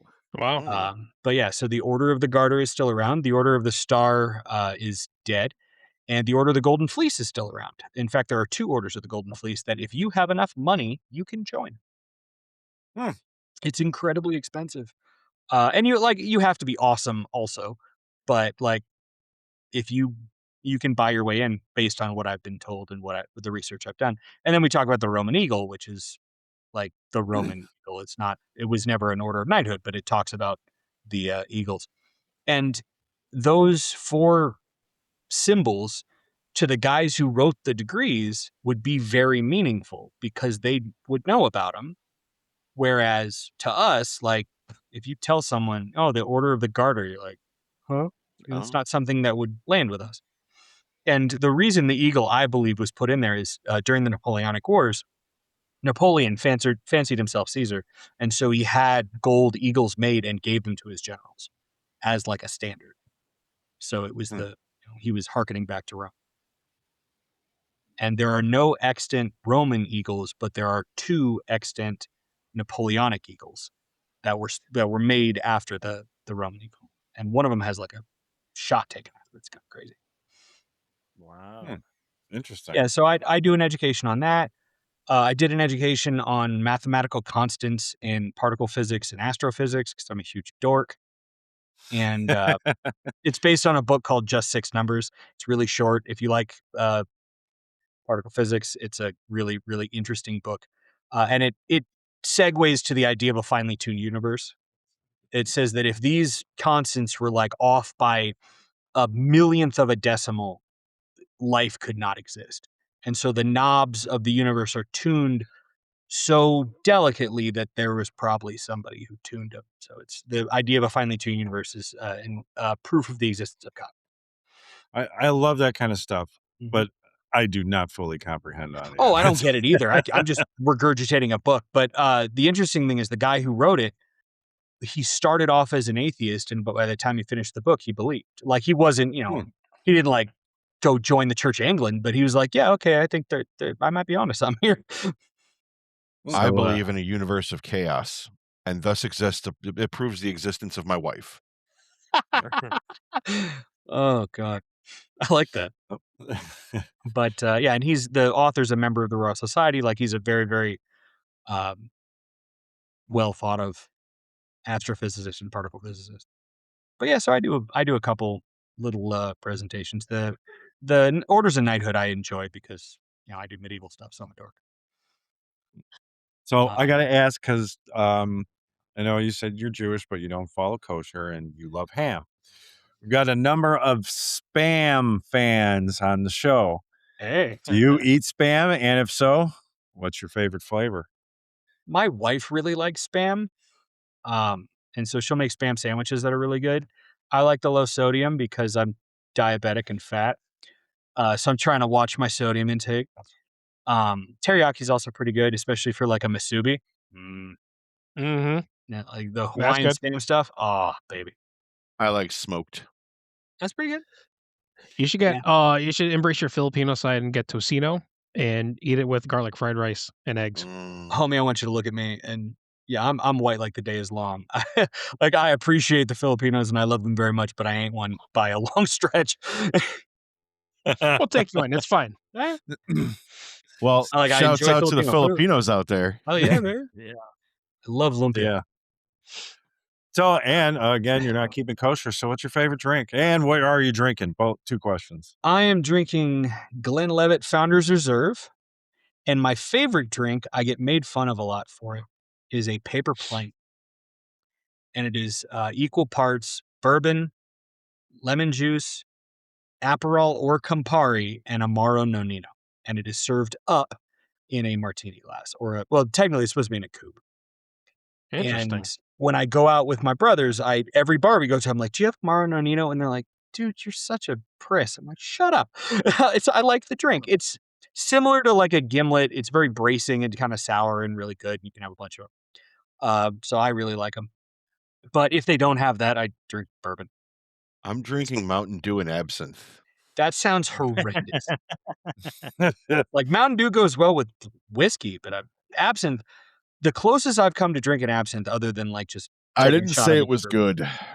I used to really enjoy a Sazerac, which they rinse the glass with absinthe before I put the drink in. No, I just poured a can of Mountain Dew in and a shot of absinthe. It sounds just terrible. It sounds horrible. I don't like wormwood. Yeah. Yeah. Fucking horrible. But I I don't know why I drink continue bourbon. drinking it. No, just whiskey. I usually just drink straight whiskey and wash it down with water. That's about it. Brock, you don't look like you're drinking. Neither you, Mark. No, I'm actually I got a cherry 7-Up, so I'm super lame. I had that's a all Mai right, yeah. Tai I had a Mai Tai for dinner, so I'm good for the night. See, we're very fortunate at Manitou Lodge. We have a member who has an interest in a whiskey bar.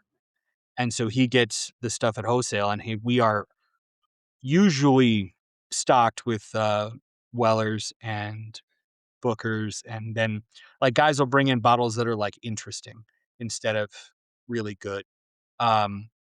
There's one bottle I'll recommend to you if you can find it. It's by a company called Compass Box, and if you look up their symbol on the internet, you will be surprised. And they do a Scotch, and they're a blending house. They don't distill, but they blend, and they have a bottle called Hedonism.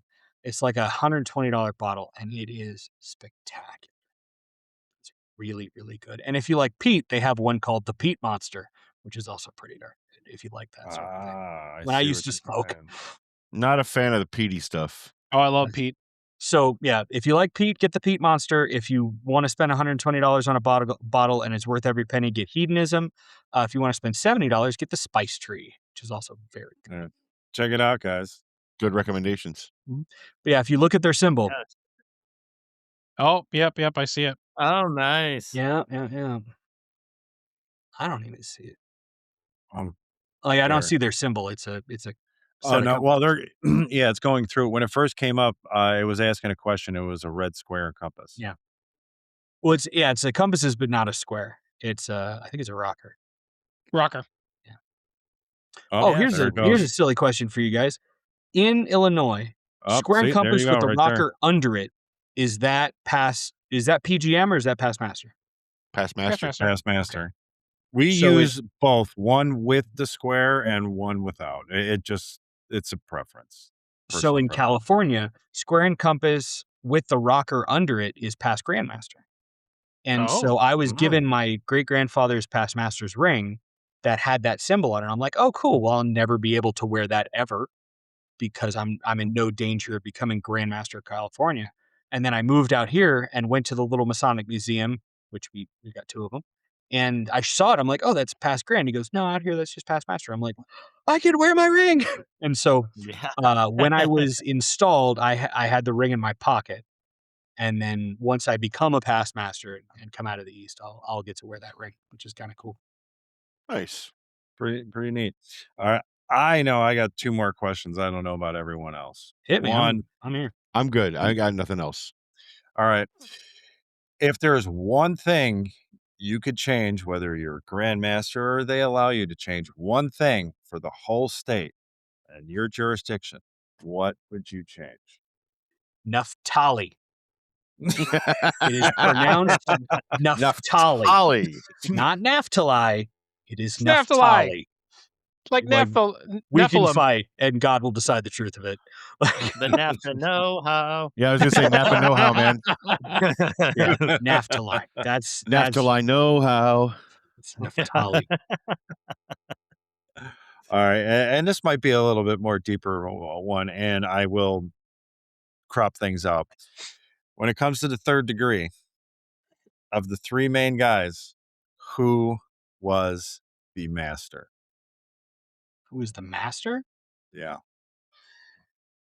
I think the 3rd guy was the master. I quote him. You could say his name, but Yeah, I Solomon, quote or is him it- quite frequently, and I say, what I propose, I perform.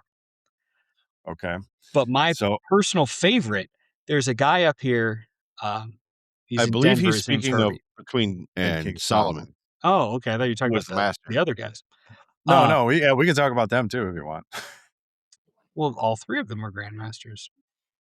But you say who the Right. master plays? Solomon. In the 3rd degree, when it comes to who is the master, the grandmaster, who is the master, the grandmaster? Okay. So why didn't he have? He had it. He couldn't give it because he But- swore that they would. And if one Right. of them's dead, can't do that. But he needed the secret upon. He wanted proof of the secret. He knew what it was, and he was one of 2 people on the planet who could actually recognize it. So, and that's fine. And I also understand this is all allegory. Okay. But if that's so, could have. Well, upon the completion of King Solomon's temple, they were going to give the pass. But at the time, there were only 3. Only 3 masters. As they say, Okay. wait with patience until. Now, here's the Because- question. But you're The temple in our heart. When is the temple? okay. Hey, we're building our own temple, Right. you know? Dude, you just brought up 2 things I had on my list here for you, man. Yeah. So, so one of the things when I was kind of looking into this, I listened to a few other podcasts, of course, as of course I would, and I seen that another guy was kind of talking about some odd similarities that exist within the first 3 degrees. That he said a very similar thing to you, like you did. You can tell that the ritual was written by Christians who had a slight bit of that Old Testament. Jewish knowledge to it. Like Was they had his a name thread Matt Parker? Is that Matthew Parker right? out of Nebraska? Because he came and spoke at my yes. TO I think lodge. it Yeah, I was. like him a lot. I think Great that's guy. exactly who it was. Great yes. guy. I wish I was as And, knowledgeable as he was. well, man, he had some really cool things. So, like you were just saying, the people that meet in 3, that like in the Christian thing, if you get 2 or more in the name kind of thing, but like in Judaism, he was saying, you need like 10. Yeah, exactly. So, and it helps with like community and fellowship, and like the whole purpose behind that is for fellowship. Yep. And so like You there's need a these minion. things that like, yeah, it's so we don't have that, and it doesn't say anywhere in the degrees that this is where we're taking it or that this is a concept, but it's definitely a borrowed factor for sure. Well, I mean, if And, you look at it honestly, Brock, we have yeah. 10. We have 10 officers of the lodge. Yeah. Yeah, Yeah, Well, I have that's more like than once. that's like a whole that's part of of the thing I have here. The other thing he said is like repairing the world with charity. You know that like Tikkun Olam. And it's not just yeah, charity, and that's such a but yeah. huge practice in Freemasonry as well. And that charity is not more about like just being charitable to be charitable because it's good for God. It's charitable because of like restructuring your community. It's about building that brotherhood. It's about being there for people. And I thought those kind of things were like, um, how do these kind of things, such deep things that are into more of the philosophy of the religion, more than the words and the things like that, there's more deeper aspects of it that kind of have a reflection. So when I was asking, like if you came into it, did you kind of see these things and were like, oh, that's kind of ballpark this similar? Or, because I remember coming in and being like, thought it was going to be super Christian. And I'm like, oh, it's actually like a little more open than I thought it was going to be. Sure, and it's it's supposed to the universality of Freemasonry is real, but talking about Tikkun Olam and repairing the world, we believe that when Adam and Eve sinned the first time, it wasn't that it blotted all of humanity with sin; it's that it broke the world literally, like it broke, and it is our job as the Jewish people and a nation of priests to do our little bit to repair it. And if you ever read the Pirkei Avos, which is the Ethics of Our Fathers, it's something that it's quotes and excerpts of Talmud that you're supposed to read over the course of 5 weeks. And they say, it is not your job to complete the work, but that doesn't mean you can shirk it. Like, it's your job to do some of it, but you're not going to complete the work, and that's okay. And I always appreciated that. Be like, yeah, I don't have to fix the world. There's a rabbi I remember listening to. He says, I do God's work, not God's job. I'm like, ooh, I like that. And he was quoting a very old rabbi named Zusha. And he was, like the preeminent rabbi of his age. And he was sick and dying, and he was crying. And his students came up to him and said, Reb Zusha, why are you crying? He says, I fear judgment. He says, you're the greatest rabbi of our age. What do you fear for judgment? And he says, well, I don't worry that God, when I stand before God, that he's going to ask me, why weren't you like Moses, our teacher? Why weren't you like Abraham, our father? He says, he's not going to ask me that. I'm worried he's going to ask me, Zusha, why weren't you more like Zusha? You had a job to do. Did you do it? And so I always appreciated that. And for charity, like in Judaism, we believe that a certain percentage of our money is not ours. It is loaned to us by God. And so we have to take that and give it out to the people who need it. It is entrusted to us for the purpose of charity. And so you got to make sure it gets to the people who need it. That's how I'm going to look at my dues payments from now on. Yeah, no shit.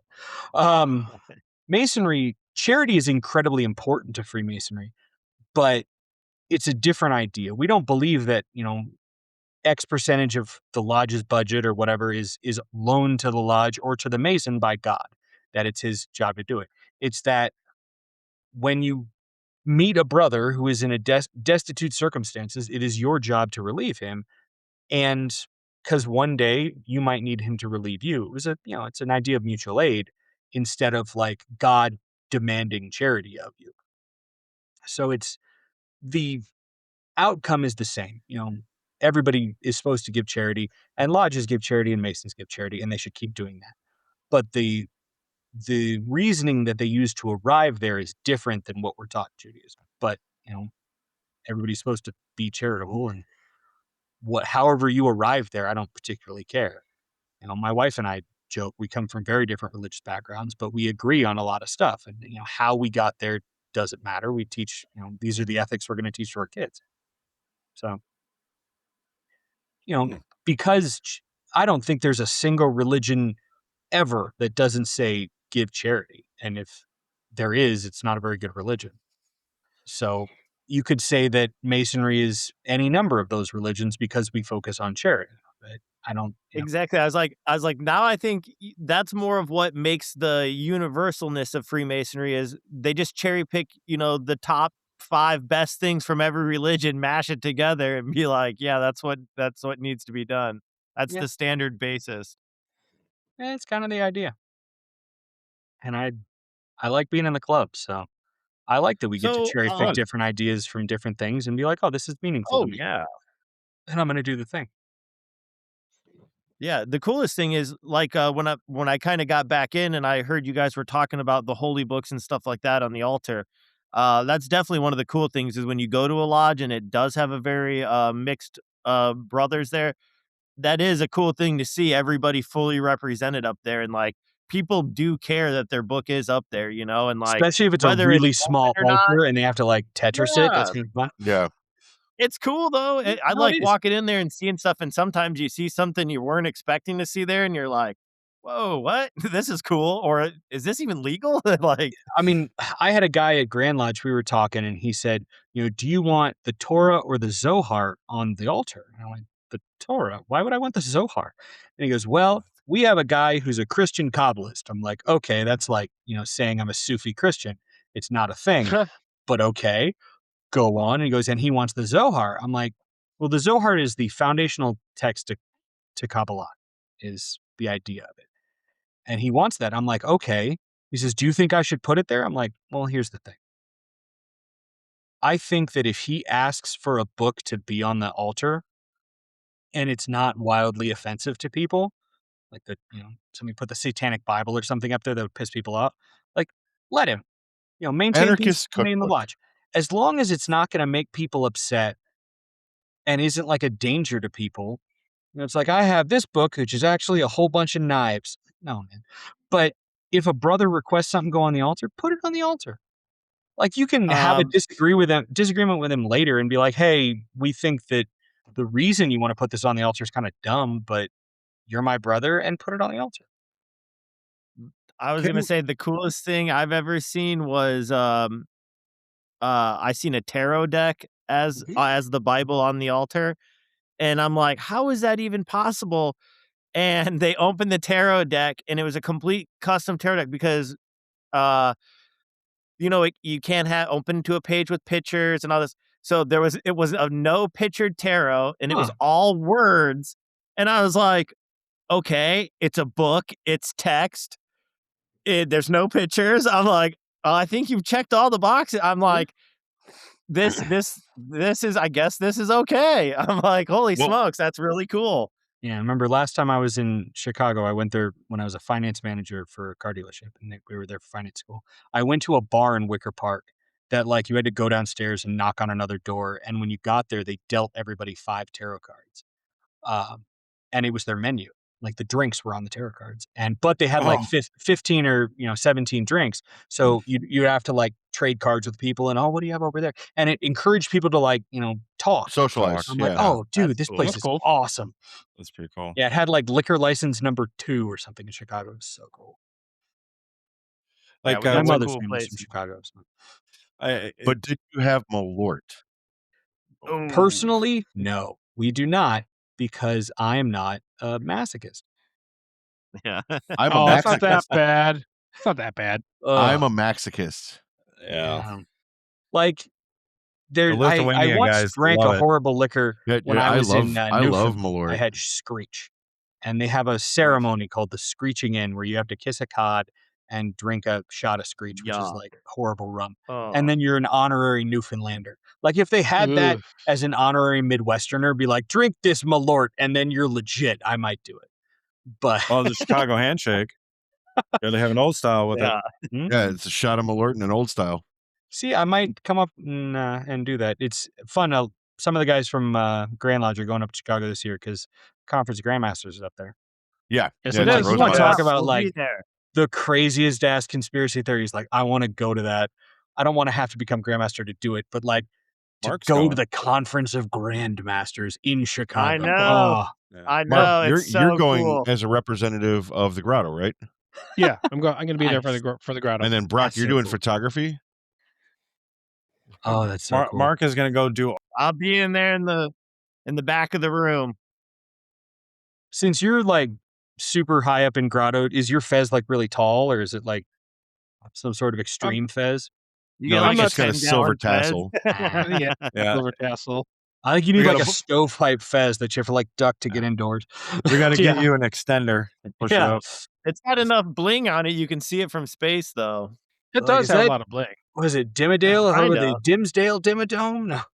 It's got its own Monorail. monorail. Yeah. Monorail. Yeah. Look at that group chat, man. So funny. Ogdenville.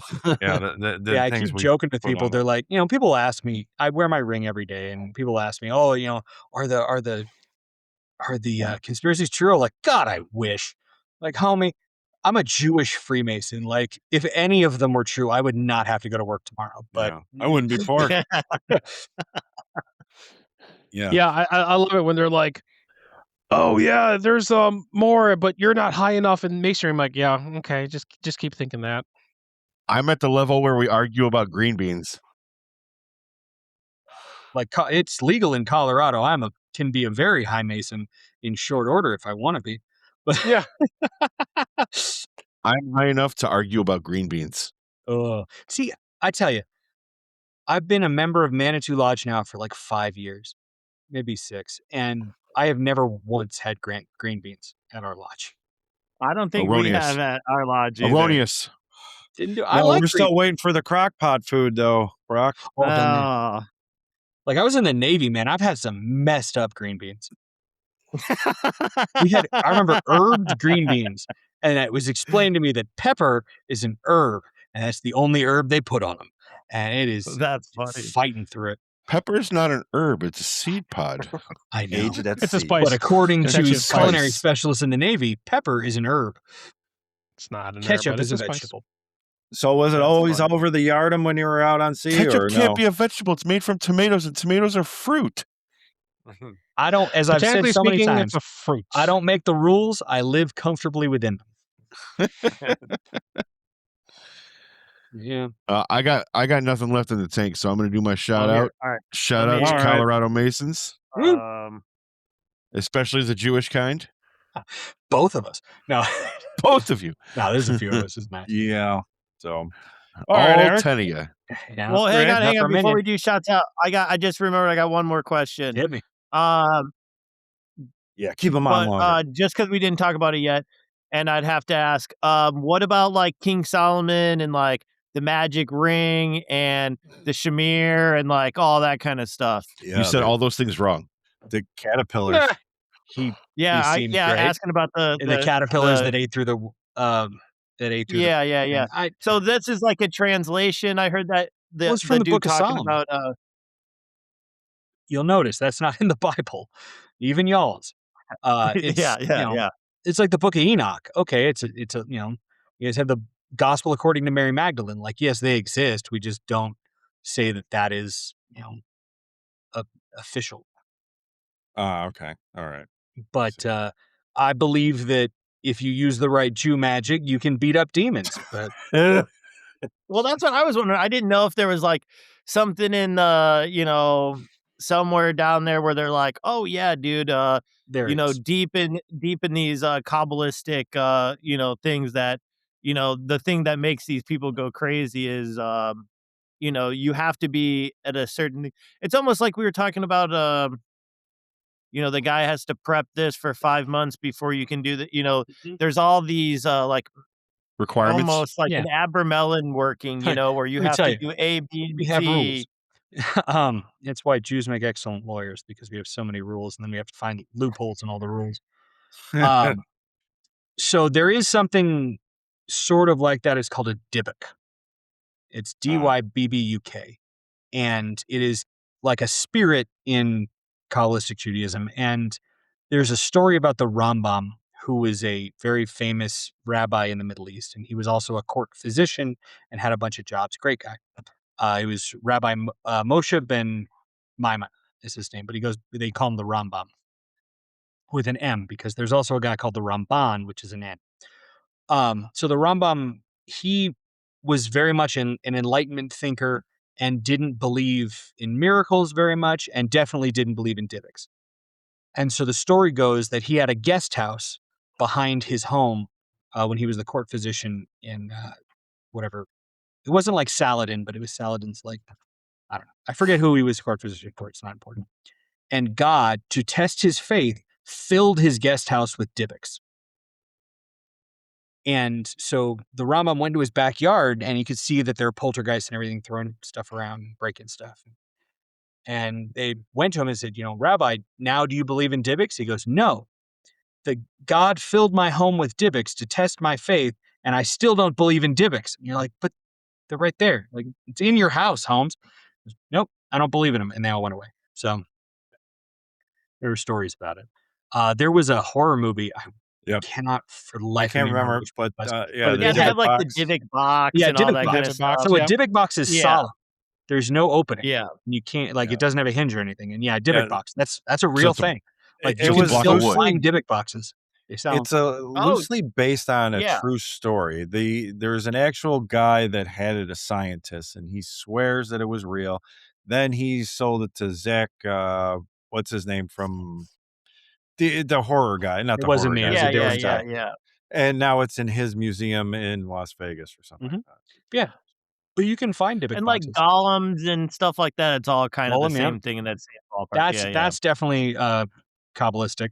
The story they tell is that in Prague, a golem would patrol the Jewish border. And then when the Maral of Prague was his name, or his title, when they say that the golem would grow a little bit every day. And to power the golem, across its forehead was written the word truth, emet. And to kill the golem, you would change one letter from the word for truth to the word for death. And the idea was the golem would grow by a little bit every day, and when the rabbi could no longer reach his forehead to change it, it would go crazy. That's the story. And so before that happened, the Maral of Prague took the golem and put him in the attic of the Grand Synagogue of Prague. And the story as it goes is that when the Nazis took over Prague, they were looting the temple, the Grand Synagogue, and they sent like 5 guys up to the attic to go see if there was anything there, and they never came back. They didn't come back downstairs. And that was the only synagogue in Prague that they didn't burn. So it's still around. And they say maybe the golem's still in the attic. Who knows? I was like, dude, that's like John D territory, man. Shout out Brian Butler area, man. People have done some cool shit out of Prague. Mm-hmm. You guys ever hear about the wizard duel in London? Like Aleister Crowley wizard duels? Uh-huh. He was in it. Okay. So it was Aleister Crowley and I think W.B. Yeats, and they were it's Golden Dawn.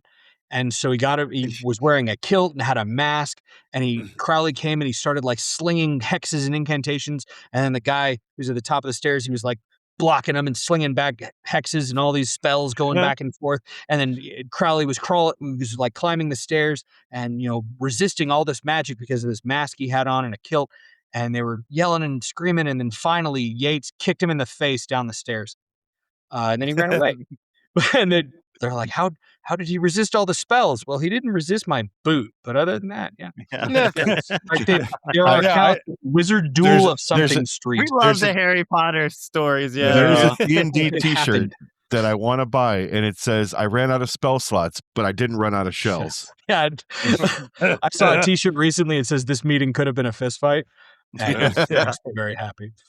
But now I'm the one that calls meetings because I'm the agent, so I won't wear it. Yeah, and I did just hear that story on that podcast you recommended to me, Brock, the UFOs, squares and compasses and UFOs. What's that one? Yeah, UFOs on the level. Yeah, UFOs on the level. So I just heard that the other day. That's pretty amazing. funny. So I got to find that podcast. Oh, yeah, dude. Dude, awesome podcast, man. So enlightening. Yeah, Brock's entire day consists of making T-shirts and listening to podcasts. Yeah. Oh, dude. dream. I had one of our clients come in today, and he was talking to me, and he's like, "Dude, how are you getting so much work done? What are you even listening to?" And I'm like, "Dude, I'm listening to a podcast." He's like, "Oh, I thought you were like jamming out, listening to music, man." I was like, "No, just people talking, dude, all day." Yeah, I listened to quite a few Masonic podcasts, and I really enjoy them. But that sounds good. What podcast do you listen to? Shout them out, man. I listen to Masonic Roundtable. Whence Came You? Nice. Masonic Light. Nice. At Refreshment, of course. Nice. and Working made the Tools top five. podcast out of Washington. Yes. And Yeah, we just gave them a shout out. Knox. The show hasn't even came out yet. Yeah, I've been listening to their show too. Yeah, Three Love Knocks their out of show, Canada. man. I get a kick out of like Masonry from different places and like the You little talking Time for differences. Fellowship? Is that what you were talking about? Time for three. No, on Three the Time distinct for knocks or Fellowship the show. first three knocks. First three knocks. Okay. Those guys. Yes. Yeah. I used to listen to more podcasts. When I first moved to Colorado, I was a blackjack and craps dealer, and I would drive an hour and a half each way to work. And so I listened to every podcast because it was way up in the mountains, so the reception wasn't good. So I download them all to my phone and just listen to them up and back. Wes, Yeah, it was brutal. we found out where all our downloads are coming from. Yeah. He's in. I mean, that was 14 14 years ago. I don't know if you guys were kicking yet. No, only 8 years. We've only been around 8. So Yeah, I was 8, listening to like to non-Masonic stuff, how things work, things you should have been taught in school, stuff like that. Oh, is that Dude, dad? No. It's like a- It's from How Things Work, like the Discovery Channel thing. Oh, And okay. There's how it's made, stuff like that. Yeah, how it's made. That's what it is. And then they have the stuff you should have been taught in school. And then they have a conspiracy theory one too. That's really the stuff you're not supposed to know. You miss Rachel, friend? Because these guys are. My kids are old enough that I don't have to deal with it. They're 10 and 12. I know got a 2 more and a about 5-year-old. demon hunters than I thought I'd need to, but K-pop Oh demon my hunters? God. Yeah. Yeah, we're big on K-pop demon hunters over here. oh my There God. you go. I was like, can't you read comics like normal people? Yeah, and I thought I was doing my kids a favor and fighting against teenage pregnancy by getting them into Dungeons and Dragons, but now that's cool. Like, what the hell? Yeah. I gotta Try find harder next time. Yeah, thanks a next lot to time I'll mention do 20. like Warhammer 40K or something, so they'll just be too broke to take girls out. Nope. Henry Cavill made that famous. Yeah. No, well, I'm glad that I'm not taking care of kids that age, but I did almost have a heart attack today because there was some woman found dead near my my stepdaughter's fiance's Ugh. home, and I'm like, oh, please tell me you're all right. She's like, yes, I'm fine. So that's a new kind of heart attack that Yeah. I can't wait for you guys to feel. I was informed 2 years ago that my oldest has a girlfriend, and we're like, okay, you're 10, that's fine. Yeah, live in Utah, lovely people. They met playing water polo at Junior Olympics, and now she's coming out here in a couple of weeks. Well, that'd be We are exciting. preparing. That's For Oh that. wow. Yeah. Oh, that's Like, fun. just to visit. But yeah, my son was like, oh, I asked her to be my Valentine's, and she said only if we could hang out when she comes to Colorado. I'm like, say yes. Definitely say yes. So they're gonna come out and visit, which will be nice. Very cool. Great. But yeah. Well, When I was a kid, Well- I had like, girlfriends on AOL Instant Messenger, but now Oh, they've got like dude, yeah, FaceTime right? and stuff. MySpace. Mhm. Put them in my top 8. Oh, yeah, that's Oh, yeah. Brock's thing. MySpace. He still That's got. how I the reconnected MySpace with my going. wife. Was MySpace.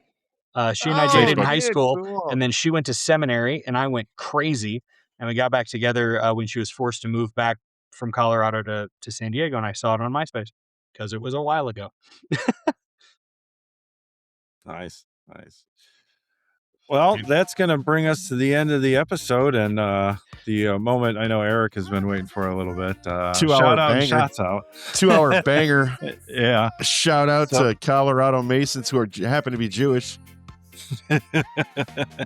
I'll shout out to my stuff that I like to do, to Manitou Lodge number 68, the premier fellowship lodge in Colorado, and to Enlightenment Lodge number 198, the premier traditional observance education lodge that has made the terrible decision to elect me senior warden. So I love you guys all very much. Brock. Shout out to all you guys, man. I miss you guys. I can't wait to have all of us record live. Definitely. I think this is like our 3rd online show, and I'm like, shoot, dude, Something it's like been that. a minute. Yeah. You could all come down to Colorado and hang out if you found. Oh, hey. I hear there's skiing here, and weed is legal. So, Weed's legal here. oh, okay, well, Well, still an excuse to leave the state. Yeah, we got It is still an mountains and excuse stuff. to leave the state. I do not need a reason to leave Illinois. Yeah. I need a reason to go to Illinois because, dude, I want to go. I want to go back to Chicago. I tell my kids when they actually eat food, because my youngest is very picky. I say we're going to go to Chicago and we're going to go to New Orleans, and we're all going to gain 10 pounds, and it's going to be amazing. Like I'm going to go back to Skokie, to the Jewish deli, where if you ask for cheese on your sandwich, they say no. Oh, it's the real deal right there. Mark, you got a shout out? Shout out to all the Colorado brothers out there that want to start out a grotto. Hell yeah. Oh, all right. Yeah, Let's get it. damn, you stole mine. You guys got high 12? We do have high 12. I've been trying to find it. Like I've been told there's a high 12 chapter here. Come to Illinois. I've been saying that. Yeah, we'll get you started with that. Well, my shout out will go to all our fans out in Colorado and to our new fans, hopefully, after seeing this. So, Yeah. everyone, thank you for watching. Oh, all right. Well, everyone, that is our God, that's episode. horrible. Oh, yeah. Well, you chose it. Well, that is our episode. If you haven't figured it out, you're watching us on YouTube, listening to us on iHeart, or watching us on Rumble. Please like and subscribe. We definitely want you to comment below or to the side, whichever way you do it. So, everyone, once again, thank you for watching. We're grateful for it, and we will be back with more. Refreshment, love, share the truth.